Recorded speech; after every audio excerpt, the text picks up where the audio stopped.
Jæja, 1-1 jafntefli niðurstaðan. Hver svona þín fyrstu viðbrögð eftir leik?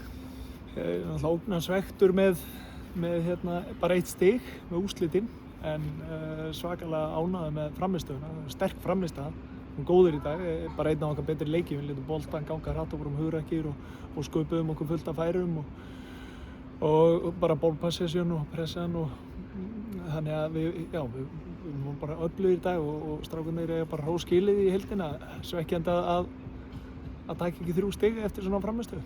Þetta var svona einn af þessum leikjum þar sem þið gerir jafntefli en þið hljótið að vera svekktir bara eins og það hefði tapað leiknum, menn að þið voruð ofan á mest allan leikinn. Já, engin spurning.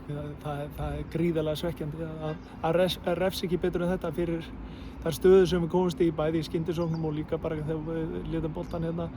Við áttum marga frábæra spilkafla og eins og við sagt, þetta er svona einn af okkar betri leikjum í sumar, það er bara engin spurning. Þannig að frammistaðan gríðarlega öflug en úrslitin svekkjandi.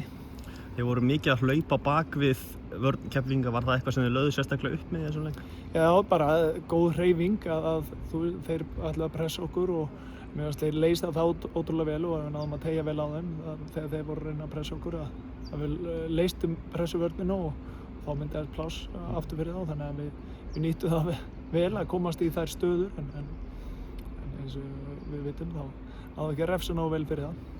Þið farið markið yfir inn í hálfleikinn og maður kannski hræddur að Keflvíkingar myndi byrja seinni hálfleik betur en svo var ekki upp á teininum. Þið byrjið skaplega sterkt, seinni hálfleikin kannski svekkjandi að þið náðu ekki að bæta við akkurat á þeim kafla. Já, þetta er alltaf hættulegt að vera 1-0 og vera með svona mikla yfirbyrði og komast í þessar stöður að þú þarft alltaf þetta annað mark svona fyrir smá buffer.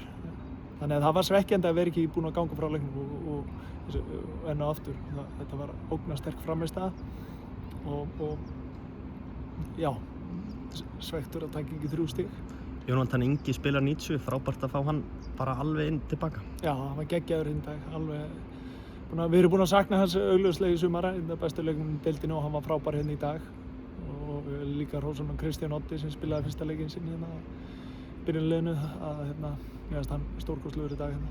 Adam Ægir Pálsson, ónotaður varamaður og líka í síðasta leik, einhver sérstök ástæða fyrir því?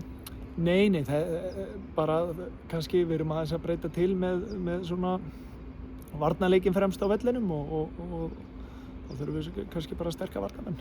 Núna er þetta 3 tapleikir og 1 jafntefli í síðustu 4, hefur ykkur áhyggjur af stöðunni?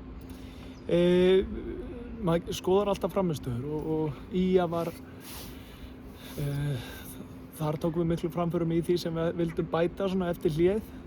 Náðum aðeins að hrista okkur saman og svona skoða hvað vantar upp á í hléinu og tókum góð skref þar. Það var 50-50 leikur þannig séð og svo ennþá stærri skref hérna í dag, sérstaklega náttúrulega bara með boltann. Við vorum í góðum flæði hérna og létum að ganga hratt og sköpum okkur urmul af stöðum og færum.